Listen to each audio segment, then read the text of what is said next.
Les Lakers sont dans le dur, vraiment dans le dur. Ils sont menés 3-1 après avoir perdu les 2 derniers matchs contre Minnesota. Les Lakers sont désormais menés 3-1. Et Erwan, la première chose qui ressort, c'est qu'on est un peu inquiet quand même pour ces Lakers là. Ouais, on est inquiet parce que hier déjà on a vu un nouveau grand match de basketball. Ça, on peut dire ce qu'on veut quand même. On a vu un putain de match de play-off. Maintenant, j'ai quand même l'impression que les Lakers, si ce match, ils l'ont dans les mains. Ils l'ont dans les mains. Et ils le perdent. Alors, ils le perdent parce qu'Anthony Edwards, c'est grand. Ils le perdent parce que j'ai l'impression que sur les 5 dernières minutes, ils n'arrivent plus à mettre un panier. Pourquoi? On va y revenir. Mais que cette défaite-là, ce qui montre que finalement, même en étant dans les matchs, même avec un grand LeBron, même avec un grand Doncic, un bon Austin Reeves aussi, t'arrives pas à les gagner à l'extérieur. Et donc oui, t'as raison, ils sont en grand danger.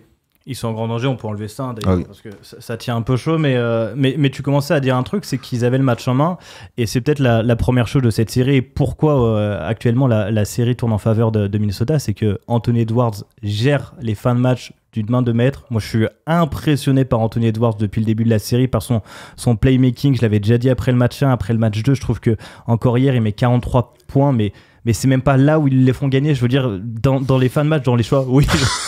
Calmos quand même. Hein. Je me suis écouté le dire. Qu'est-ce que tu racontes, gros? Il met 2 énormes triples après dribble dans l'axe, là. Je me dis, ouais. Mais oui, je vois ce que tu veux dire. Mais il est juste. Et de l'autre côté, ça marche pas. Je trouve que Lucas et LeBron, sur les fins de match, là, on n'arrive pas à voir ce qu'on devrait voir avec des 2 joueurs d'un talent supérieur, surtout sur le playmaking. Ouais, mais parce qu'au bout d'un moment, le playmaking, il a un peu ses limites aussi. Et je trouve que, mine de rien, quand Anthony Edwards a la balle, c'est beaucoup plus direct. Dans le dribble, bam, bam, bam, je joue et je vais kicker et je vais trouver des mecs qui coupent dans le dos. Là, hier, les Lakers, ils jouent toute la deuxième mi-temps à 5, déjà, à 5. Donc, on va revenir quand même sur DJ Redick. On va revenir sur DJ Redick. Et ils jouent en fer à cheval. Au bout d'un moment, tu joues un match de play-off de la conférence Ouest face à Anthony Edwards, face à une équipe qui est finaliste de conférence la saison dernière. Et même si tu as LeBron, même si tu as Luka Doncic, tu penses que faire fer à cheval, pic central, tout le match, 24 minutes d'affilée, ça va suffire?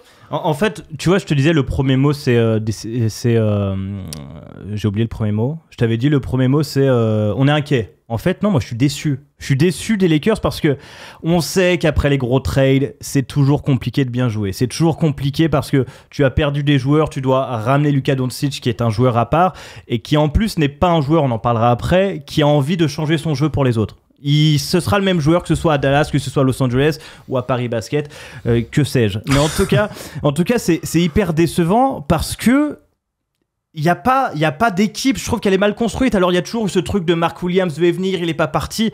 Mais hier, t'as le droit de faire jouer un peu plus Jackson Hayes. Je veux dire, ça reste un sport de grand. C'est Thomas qui dit toujours ça. C'est un sport de grand. Fais jouer un peu tes grands. Il joue 4 minutes. Il peut pas jouer un peu plus, ce mec? Ah si, mais il doit jouer un peu plus. Pour moi, ce que fait hier JJ Redick, c'est criminel. Voilà. C'est criminel, je te le dis. Alors, on a loué sa première saison avec les Lakers. Il finit 3e de la conférence Ouest. Bon, t'es à un match du 7e, hein, calme-toi quand même. Non, mais je veux pas tout remettre encore sur JJ Redick, mais hier, dans un moment crucial de play-off, j'ai trouvé qu'en fait, ce mec-là, qui finalement cette année nous avait quand même montré qu'il pouvait avoir de la suite dans les idées, s'est recroquevillé sur du Tom Thibodeau style, mal inspiré. C'est-à-dire, on joue à 5, on fait quelques petites zones match-up qui peuvent être à peu près bien senties, mais en attaque, en fait, c'est au talent. Le problème, c'est que Luka Doncic, qui est le meilleur joueur des Lakers sur cette série, il a McDaniels sur la gueule 90% du temps, 80% du temps, et les 20% d'autres du temps, c'est Anthony Edwards qui l'a sur la gueule. Donc il a, même s'il va mettre des paniers, il met encore 40 points, il a quand même chaque fois, ce qu'il doit mettre un panier, il doit tirer la langue. Qui défend? Qui prend? Qui met des grandes pressions sur Anthony Edwards en face? Personne. Personne. Hier, tu parles de Jackson Hayes, 4 minutes. Donne-lui 12, donne-lui 15 minutes. Il va te prendre un peu de rebond. Il va faire reposer LeBron, notamment parce que LeBron James, il fait un match énorme encore. Mais sur les 5 dernières minutes, il fait que des choix, j'allais dire choix de merde. C'est dur, il fait que des mauvais choix. Alors, il y a un tir qui prend à +2, il reste 6 secondes sur la possession. J'ai l'impression que Austin Reeves vient d'en mettre un, que Doncic vient de marquer un panier, que je me dis, est-ce qu'il est cramé ou est-ce qu'il se dit c'est à mon tour? En fait, là où tu as raison, c'est que c'est playoff, mais ça fait 3 années. C'est que LeBron James, aussi fort soit-il, et il est fort, et on l'a vu cette saison, aussi fort soit-il, il n'arrive plus à faire autant la différence dans les quatrièmes cartons et dans les fins de match qu'il pouvait le faire il y a 4 ans. Et hier, c'est assez flagrant. Hier, tu parles d'un mauvais choix sur le shoot à 3 points. Il est catastrophique, ce choix. Il est catastrophique, c'est un choix catastrophique. Et je pense qu'il n'arrive plus à passer aussi facilement les joueurs. Et du coup, il prend un choix de facilité. Alors, peut-être qu'il s'est vu le marquer. Après, ils sont dans une logique sur les 5 dernières minutes. Ils ne shootent qu'à 3 points. Ouais. DiVincenzo, quand il va mettre le N1 là, sur l'attaque de close-out, Minnesota est aussi que dans du tir à 3 points, mais raison de plus. Et on le sait, ça. Quand une fois, 2 fois, sur tes 4 actions offensives, tu fais que tir à 3 points, amène de l'alternance. Et c'est ce qu'il fait DiVincenzo. Ils sont tellement pas prêts qu'Hachimura, elle arrive en retard. Il dit, oh putain, il y a un mec qui drive. Ben ouais, panier plus faute. Et ce que je trouve côté Lakers, c'est qu'ils n'amènent aucune alternance. Et que donc, ils responsabilisent Luka et LeBron. Ils les responsabilisent sans les protéger, puisqu'ils les laissent sur le terrain 24 minutes, toute la deuxième mi-temps. Tu te rends compte d'un match de play-off avec en plus une équipe en face, c'est des mutants. Ce que fait Julius Randle. LeBron James, il est défendu par Julius Randle. Il arrive à mettre encore plus de 30 points et tout, mais tout le match, bam, bam, bam. Mais c'est dur, ça fait mal. On voit Anthony Edwards qui l'attrape, il le touche, Randle dans les écrans, ils prennent des fautes. Mais il a mal, LeBron, mais c'est même pas un reproche. Et JJ Redick, il est là. Oh, on aurait dû aller sur la ligne. Eh frérot, de quoi tu me parles? Repose tes mecs. Envoie Vanderbilt défendre sur Anthony Edwards 5 minutes. 2 fois 5 minutes, ça fait 10 minutes. Les mecs vont se reposer. Protège ces joueurs. Hier, ce qu'il a fait, il a protégé personne. Et le message que t'envoies aux mecs sur le banc quand jouait 4 minutes, quand jouait 8 minutes, c'est quoi? Il y en a même qui vont jouer 0. Hein. Connect, il joue 0 minutes hier. Connect, on sait qu'il peut mettre des triples, on sait qu'il est plutôt un athlète, on sait qu'il c'est un rookie qui donne... Il peut pas te donner 8 minutes, 10 minutes sur le match. Ça veut dire que tu lui donnes, allez, donne-lui 3 fois 4 minutes. C'est rien. Allez, 3 fois 3 minutes si tu veux. Mais au moins, il va faire souffler les mecs. Pour moi, hier, JJ Redick est un criminel parce qu'il ne protège pas ses stars. À commencer par LeBron, qui est un mutant, qui fait une série monumentale, encore une fois. Il fait 2 matchs à Minnesota. Comment il fait? Dans quel état ce mec-là se couche et dans quel état ce mec doit se réveiller à 40 ans? Avec les chocs qu'il prend et le temps de jeu qu'il ramasse. Mais là où tu as raison sur JJ Redick, ce côté criminel, c'est que en plus, moi je lui en veux d'autant plus, il a été joueur ce mec. Il a été notamment joueur de banc et il savait quel impact il avait quand il sortait du banc. Comment tu peux être joueur, devenir entraîneur et sur une mi-temps entière décider de pas faire confiance au banc? Quand tu l'as été et quand tu as su ce que c'était et que des matchs pouvaient tourner grâce au banc. Alors je veux bien qu'en playoff, on enferme un peu le nombre de joueurs et qu'on tourne à 5, 6, 7, 8 parfois. Les Warriors, ils tournent à 9, mais les Warriors sont un peu à part. Il y a un truc très simple, moi je trouve, pour juger des coachs, c'est qu'est-ce que tu fais une sortie de temps mort? Et le nombre de pertes de balles qu'il y a sur temps mort, notamment en fin de match, où LeBron, et c'est pas la première fois LeBron cette saison qui perd des balles importantes sur des remises, il fait une remise cata, mais parce qu'il n'y a rien qui est dessiné. Et, sortie de temps mort à ce moment-là, on se l'est rematé ensemble tout à l'heure, la remise en jeu. Bon, la passe de LeBron, elle est pas bonne, mais parce que, encore une fois, quand il n'y a rien de clair, ta passe, elle est jamais directe, hein. Tu es là, tu cherches. Parce que, il y a que du mouvement, il n'y a pas un écran posé sur Luka, qui a encore une fois McDaniel sur le rable qui lui coupe la passe. Mais pourquoi? En fait, qu'est-ce que tu as dessiné? Donc, moi, j'entends la posture du coach. T'arrives en conférence de presse, tu te dis que c'est pas assez bien sifflé, que tes joueurs doivent aller beaucoup plus sur la ligne.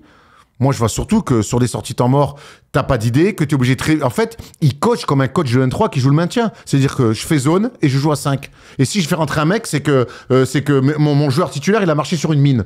Donc, c'est quand même très, très compliqué. Je suis très surpris et très déçu, t'as raison, de l'ambition de JJ Redick et comment il protège ses stars. Et tu comprends que LeBron qui a 40 ans, qui a 20 ans de NBA n'ait pas d'impact sur le banc. Enfin, tu penses qu'il ne parle pas, il ne dit pas à JJ Redick fais jouer un tel ou essaye de changer des trucs? Je sais pas, mais parce qu'on sait que LeBron a toujours un œil, a toujours... Mais même, moi hier, à un moment donné, c'est Thomas qui envoie un message, il dit ouais, il n'y a pas de changement.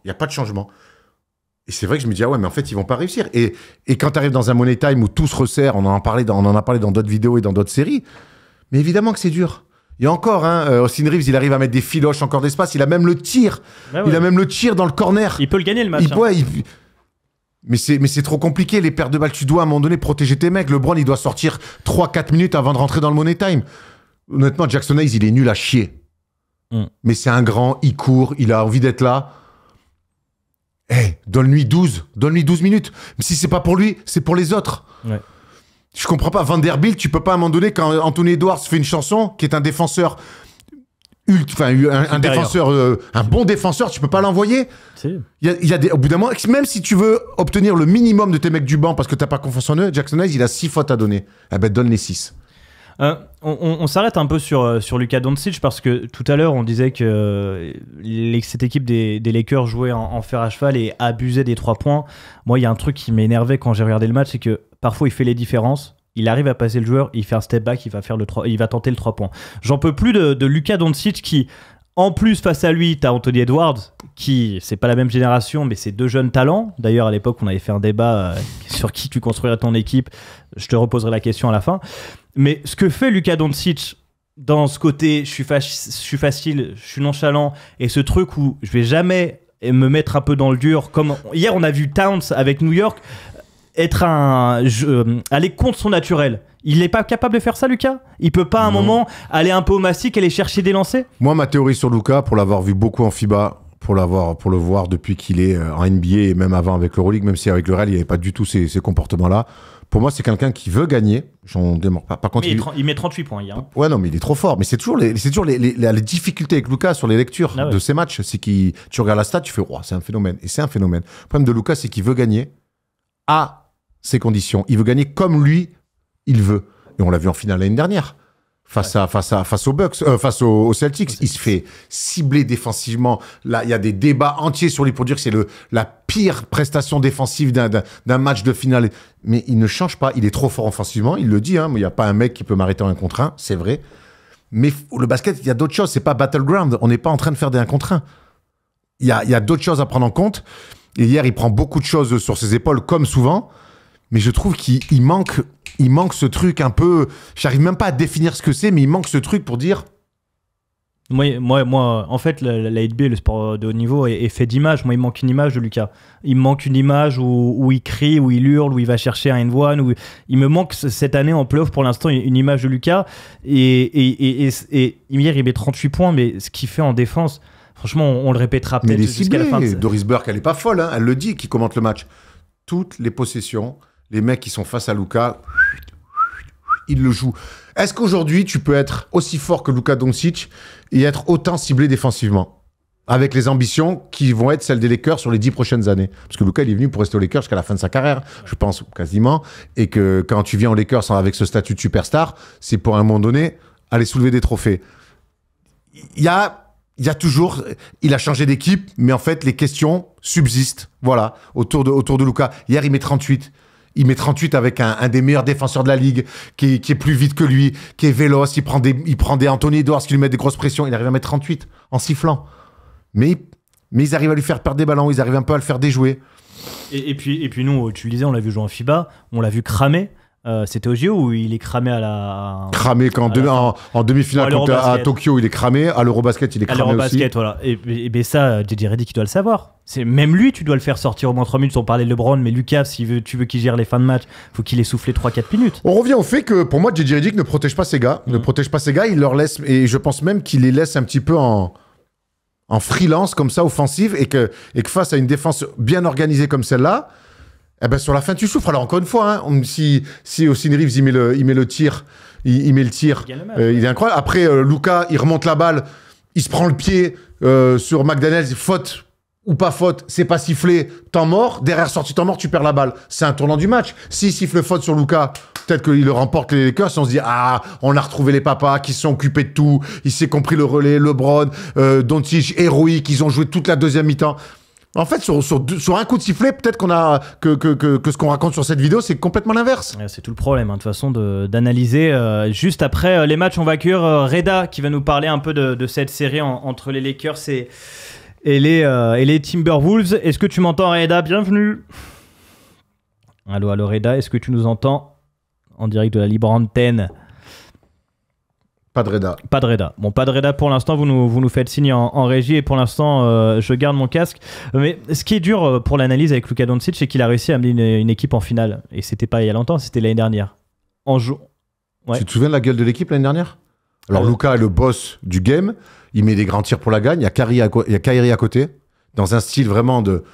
Tu vois, il ne regarde pas jouer. Il y a du jeu sans ballon, il y a tac, tac, tac. Et puis, à l'intérieur, il a Lively et Gafford. Et il y a Derek Jones Jr. qui défend le plomb, qui court de partout. Il y a quand même d'autres outils. Hier, Rui Hachimura est plutôt très bon. Mais je trouve qu'ils sont... Et il y a un truc qui est marrant hier, c'est que oui, Austin Reeves, on aime bien, bravo, on est toujours surpris de ce qu'il fait. Mais c'est le même registre que Doncic et LeBron James. C'est un mec qui veut la balle, qui veut dribbler. Et quand il a la balle, il dribble et il veut shooter.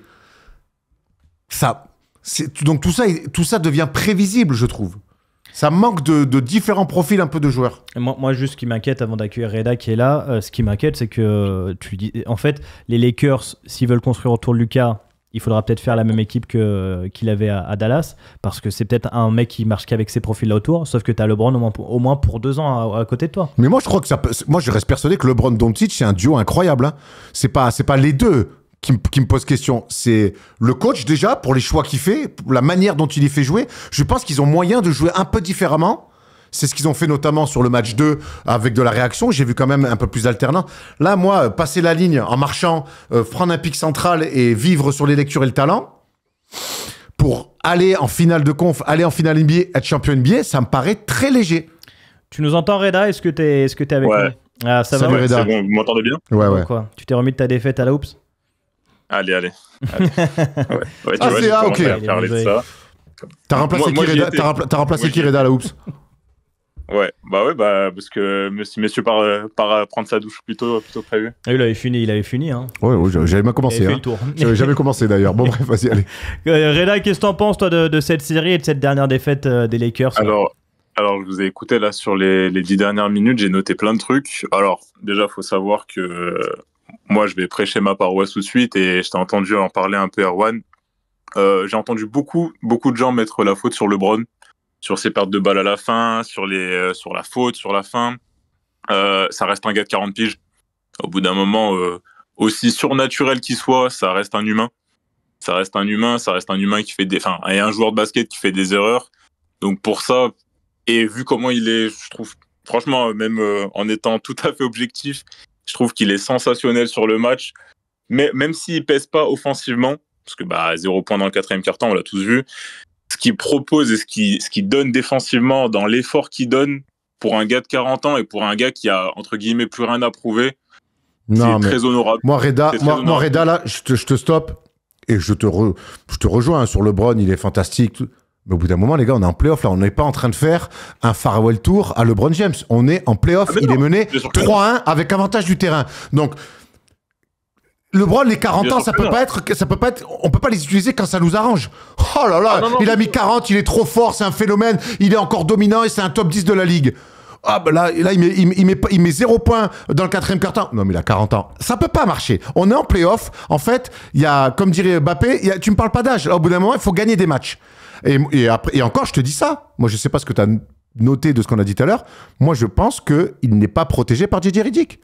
Il n'est pas protégé. Alors, si tu veux qu'il termine le match, qu'il ait un impact offensif avec même des points marqués, tu ne peux pas lui filer 24 minutes non-stop sur une mi-temps. C'est impossible. C'est ça. Et je suis complètement d'accord. Justement, j'y viens. Ce qu'a donné JJ Redick sur la 2e mi-temps, en fait, et c'est là que tu remarques que, alors oui, ça a été un joueur NBA, ça a été un joueur de banc, mais tu sens que là, du coup, c'est pas du tout le même métier. C'est pas du tout le même métier et ça s'est ressenti totalement sur le match et même sur la série. Le fait que, alors, il y a de l'alternance, mais c'est très léger. C'est très, très léger et je trouve que justement, en fait, il a totalement posé, il cherche offensivement. Défensivement, je ne sais pas ce qu'il veut proposer. Et tu le vois, par exemple, avec ce qu'il donne à un mec comme Jackson Hayes. Alors, c'est Jackson Hayes, on en pense qu'on veut, mais ça reste un big man. Ça reste un big man. Il va donner de la verticalité, surtout sur je trouve là où on en a besoin parce que il donne énormément de deuxième chance en défense et que tu lui donnes 4-5 minutes sur les 2 derniers matchs. Bah, je comprends pas. Tu vois, je comprends pas le truc dont il s'est sorti, alors que il a joué avec lui, il lui a donné 25 minutes sur toute la fin de la saison et sur toute la saison en global. Alors, Dorian Finney-Smith, le job qu'il donne à Dorian Finney-Smith, il est énorme. Il est trop bien sur la série, mais au bout d'un moment, il faut que tu te serves de ton gars. Mais faut que tu te serves de... À quel moment, je vous pose la question à tous les deux, et dans le chat, dites-nous aussi, vraiment, à quel moment, parce que moi, j'ai pas la réponse, à quel moment JJ Redick se dit ok, je fais plus de changement. Mais en fait, moi, là, pour répondre à Reda, en fait, quand il dit c'est un autre métier parce qu'il a été joueur, maintenant il est entraîneur, ce qu'il a montré sur la saison régulière, c'est un mec qui tentait des choses et qui essayait de mettre en place des choses. Même quand Lucas et LeBron sont arrivés, on a dit... C'est même la promesse quand il signe. C'est la promesse là, quand je pense honnêtement qu'il est pétrifié. Il est pétrifié d'être sorti au premier tour en ayant Lucas et LeBron et en se disant c'est ma faute pour mes choix. Et je pense qu'il a été pétrifié parce que pour ne rien faire d'une deuxième mi-temps, mais je trouve que c'est très risqué parce que dans la lecture, il fait des choses défensivement. Il essaie des choses défensivement. En tout cas, dans les mais bon, ouais, moi je sais pas à quel moment il se dit ok, je vais finir avec les 5 là, je vais jouer small ball. Small ball, c'est dur. Regarde, les Warriors l'ont fait, mais les Warriors ils jouaient à 9, à 10. Là, je joue à 5 à l'extérieur, small ball, avec un de tes meilleurs joueurs qui a 40 piges. Mais en fait, c'est pour ça qu'on dit que c'est un assassin là-dessus. Alors, on va... Toute proportion gardée, c'est un mot violent. Et on s'excuse si on peut heurter certaines personnes. Mais ce qu'il fait, c'est cata. C'est une drôle d'un mec qui s'est vendu en disant « Non, mais moi, j'ai des idées sur le jeu. Moi, j'ai une réflexion supérieure parce que je connais le jeu. » Hier j'ai vu un coach du Lot-et-Garonne qui vient dépanner parce que le coach principal, il est malade. Hein. Il faut quand même qu'on parle un peu de cette équipe de Minnesota. Erwan, on a beaucoup parlé des Lakers. Moi, il y a quand même un truc avec cette équipe de Minnesota. Je les voyais moins forts que l'année passée. Je pense que sur le papier, ils sont moins forts. Mais l'expérience qu'ils ont engendrée l'année dernière, je les trouve meilleurs dans l'expérience. Il y a pas mal de choses. Et plus serein. Anthony Edwards, c'est meilleur. Plus leader. Quand je dis meilleur, c'est vraiment, je le trouve plus leader. J'adore son leadership. J'adore ce qu'il dégage. Je pense que tu joues à côté de ce mec-là, tu te sens rassuré. Il a tout le temps le smile, il parle au mec. LeBron, bam, il lui rentre dedans, vas-y, il lui parle. Là, voilà. Je sais pas si c'est un leader vocal, mais c'est un leader par l'exemple. Ah ouais, mais en tout cas, moi, quand je le vois jouer, je me dis, ouais, j'ai envie de jouer avec lui, il me rassurerait. Il m'enlève toutes mes insécurités quand je regarde jouer Anthony Edwards. Et Dieu sait qu'il y en a. Derrière, il y a un mec qui change quand même aussi le profil de cette équipe-là, qui n'avait pas l'année dernière. C'est Julius Randle. Oh, Julius Randle, la série qu'il fait face aux Lakers, bravo, chef. Bravo. Et Dieu sait que j'ai été sur tes côtes, sur ton gros dos, j'ai été dessus. Ce qui fait défensivement Julius Randle sur cette série, je n'ai jamais vu faire ça avant, dans sa carrière. Jamais. Se mettre des pelées défensives, faire des fautes, mais où tu attrapes le mec dans le bras. Puis c'est un bœuf. C'est un bœuf. Rui Hachimura qui est gaillard, on dirait qu'à côté, c'est Karl Anthony Towns en termes de filiforme. Il est très très bon. Il est avec du déchet, mais de toute façon, quand il y a de l'intensité comme ça, il y a toujours du déchet. Mais les performances, l'attitude, ce que donne Karl Anthony Towns à cette équipe, les fait finalement passer. Julius Randle les fait passer dans une autre dimension. Mais moi, je te rejoins totalement sur Julius Randle parce que au-delà de l'impact défensif qu'il amène et même ce qu'il amène en attaque, le cœur. Mais quand on le voyait aux Knicks, on le disait, c'était un joueur nonchalant. On disait, Diva ne peut pas être numéro 1 et tout. Je n'avais jamais aperçu le moindre début de cœur qu'il a montré sur la série. En plus, on disait, il arrive à Minnesota, ça va pas être la ville va pas le faire kiffer, il va pas aimer le projet, nanani, nanana. Ce qu'il fait sur cette série de playoffs. Ah, il a acheté, c'est sûr, à Minnesota. Ah ouais. C'est sûr qu'il a investi, mais surtout, c'est des séries qui te changent une image.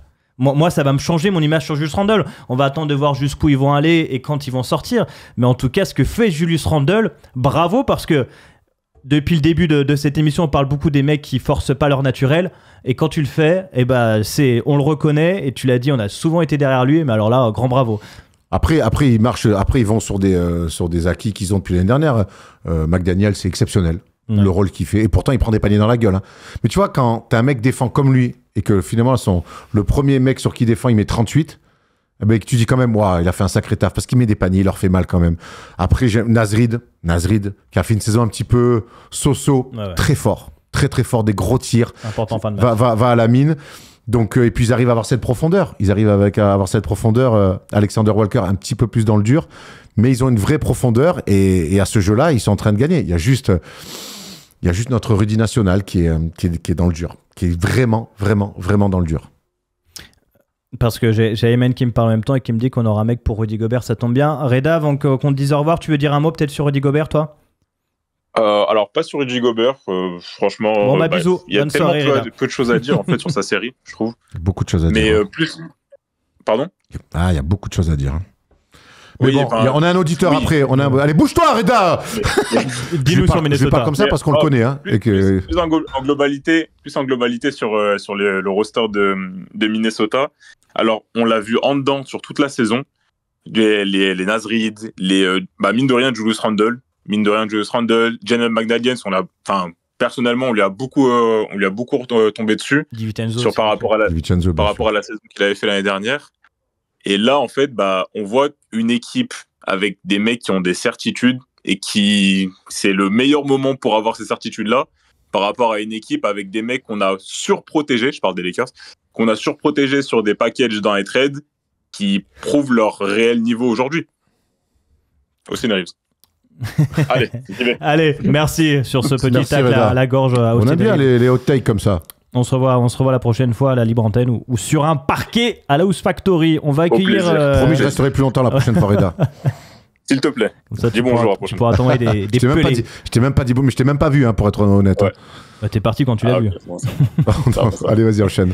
Allez, ciao Reda. Ciao Reda. On va accueillir Esteban maintenant qui voulait nous parler de Rudy Gobert. Moi aussi. Et c'est vrai qu'on a envie de parler de Rudy Gobert parce qu'il a mis 2 points, il me semble, hier. Il a mis 0 points le match d'avant. Mais sur la globalité, la série qui est en train de faire Rudy Gobert dans le rendement offensif, on sait que ça n'a jamais été là où on l'attendait. Mais il y a quand même des signaux et des... Nous, ça nous fait toujours bizarre de voir un joueur français, on fait toujours plus attention. Et là, même si ça se passe bien pour Minnesota, il y en a quand même un où ça se passe pas très bien.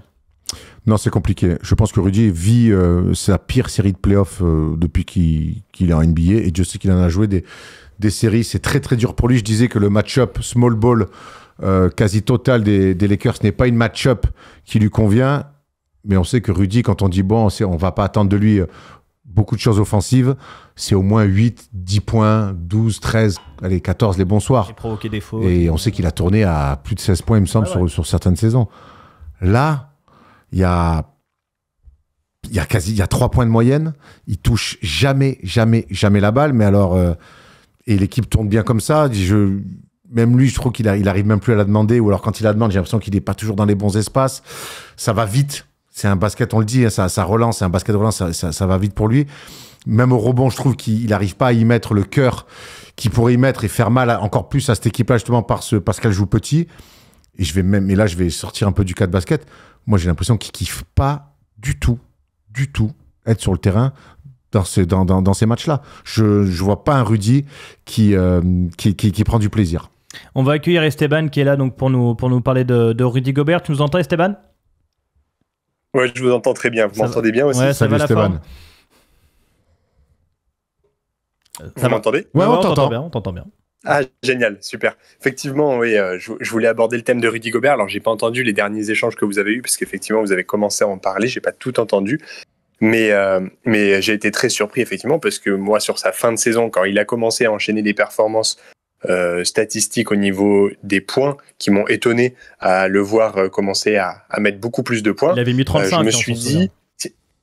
Je me suis dit, voilà, ça peut être une force offensive en plus pour les Lakers qui vont jouer small ball, enfin qui vont probablement jouer un basket petit par rapport à la taille de raquette des Wolves. Et aujourd'hui, je suis déçu de voir que, en fait, peut-être qu'en attaque, il pourrait peut-être amener quelques points, mais en fait, en défense, c'est limité. On voit qu'il a du mal, et c'est là où peut-être je peux ajouter un petit argument pour le choix de ne pas mettre Jackson Hayes sur le terrain. C'est qu'effectivement, par contre, si on lui met un big man, il peut défendre et ajouter sa valeur défensive, alors que si on reste en small ball et qu'on ne rentre pas Jackson Hayes, effectivement, il a du mal et on ne peut pas aller récupérer les valeurs et les compétences de Rudy Gobert.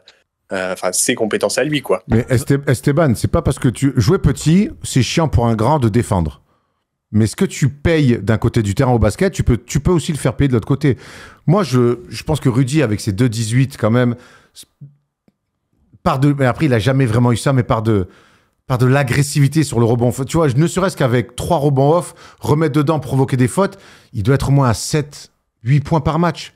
Voilà, et là, je trouve que le fait qu'il fasse un match où il shoot 0 fois, 0 tir tenté, Rudy Gobert, multiple All-Star, contre Max, c'est que, en fait, je veux bien essayer de trouver des excuses basket, d'opposition, en disant que le small ball des Lakers, c'est OK. Mais encore une fois, de l'autre côté, tu es quand même plus grand que tout le monde sur des rebonds, et des rebonds, il y en a à prendre. Mais OK. Mais j'ai l'impression j'ai l'impression que je faisais l'avocat du diable. Mais j'ai l'impression mais j'ai l'impression que je pensais que c'était aussi important de le notifier, que cette valeur-là était importante à notifier. Oui, mais quand je le vois sur le terrain, quand je le vois sur le terrain, Rudy, je sens qu'il vient bosser, il vient à son taf. On est en play-off, c'est les meilleurs moments de la saison, on doit y avoir de l'émotion. Je le sens pas. Je le sens pas dans le kiff. Je te sens pas s'amuser sur un terrain de basket. Mais après, ça doit être dur de voir qu'une série se déroule et que les attaques se déroulent sans que tu sois impliqué. Je pense qu'il est dans une série un peu bâtarde pour lui parce que on parle beaucoup de si t'es plus grand, va mettre des pions sur les petits. Tu l'as dit toi-même, s'ils viennent te mordre les mollets à la ligne à 3 points et s'ils t'empêchent l'accès au cercle, ça reste compliqué. Et ça reste des séries pour des mecs qui ont des palettes offensives plus développé que Rudy. C'est le cas de Sengun qui arrive à le faire face aux Warriors, et parce qu'il arrive non seulement à aller marquer des pions, mais en fait il arrive à se créer ses shoots. C'est-à-dire qu'il n'a pas besoin d'un pick and roll forcément pour aller attaquer les Warriors. Ce que Rudy aujourd'hui est un peu limité, et parce qu'il est peut-être pas en confiance et parce qu'il se sent pas de prendre les tirs peut-être, mais aujourd'hui il est jamais en post-up dans la raquette et il va se retourner et faire des trucs. C'est même pas là-dessus qu'on l'attend. Il n'y a pas eu un alley-oop. Non, mais il joue très peu de pick and roll. Il y a très peu de pick and roll. Avec Nasrid, ils font que du pick and pop. Moi, la question que je me pose, et Esteban, tu vas peut-être pouvoir m'éclairer, c'est que c'est un choix de s'adapter aux Lakers, ou c'est peut-être plus compliqué que ça et plus sombre, c'est on ne veut pas t'impliquer du tout sur nos schémas d'attaque. Je pense pas que ce soit un choix la question. intentionnel des Minnesota. Je pense que c'est plutôt un choix intentionnel des Lakers, à vrai dire. J'ai l'impression que c'est un entre-deux, mais c'est une très bonne question. C'est-à-dire que pour moi, ils doivent mettre ça en place pour répondre à une faiblesse, parce que j'ai l'impression que quand Rudy il est sur le terrain, effectivement, il n'arrive pas à se mettre dedans. Et tu mets le doigt sur le fait qu'il est à côté de ses pompes. Et même, moi, il y a quelque chose qui me choque à chaque fois. Quand je le vois jouer, Luka Doncic, j'ai l'impression que c'est une faiblesse pour lui. J'ai l'impression qu'il se fait manger à chaque fois. Wow, mais il a été bon. Non, franchement, en plus, encore une fois, Luka, il marque sur tout le monde. Hier, il a McDaniels, il finit à 38. Luka sur les switches, le Rudy sur les switches sur Luka, je le trouve plus que correct et que respectable. Après, oui, Luka, il te marque dessus, très bien, c'est un mec de 2-18 qui défend sur un des meilleurs attaquants du monde. C'est pas là-dessus, moi, c'est juste que on l'a vu en difficulté sur les playoffs, Rudy, avec Utah déjà. On l'a vu sur des séries en difficulté aussi avec Minnesota l'année dernière. Ça a jamais été ça. Moi, un mec comme Rudy, le statut qu'il a en NBA de meilleur défenseur, multiple All-Star, le contrat qui va avec, faire des matchs à 0 tir tenté, être à 3 points de moyenne après 4 matchs, je trouve, je sais pas, peut-être que ça sortira plus tard, mais j'ai l'impression qu'il y a un vrai, j'ai peur, mais j'espère pas une cassure en tout cas. On verra en tout cas la suite de cette série, et on verra le prochain match-up s'ils arrivent à passer en tout cas ce premier tour. On va regarder les codes pour le match 5 qui se passera donc du côté de Los Angeles. Il va falloir que les Lakers le prennent. 1,42 pour Los Angeles, 2,85 pour Minnesota. Les gars, avant de vous demander votre prono, je vous rappelle que si vous voulez parier avec Winamax, eh bien ça se passe comme ça. Depuis plusieurs années, Winamax est partenaire de notre chaîne.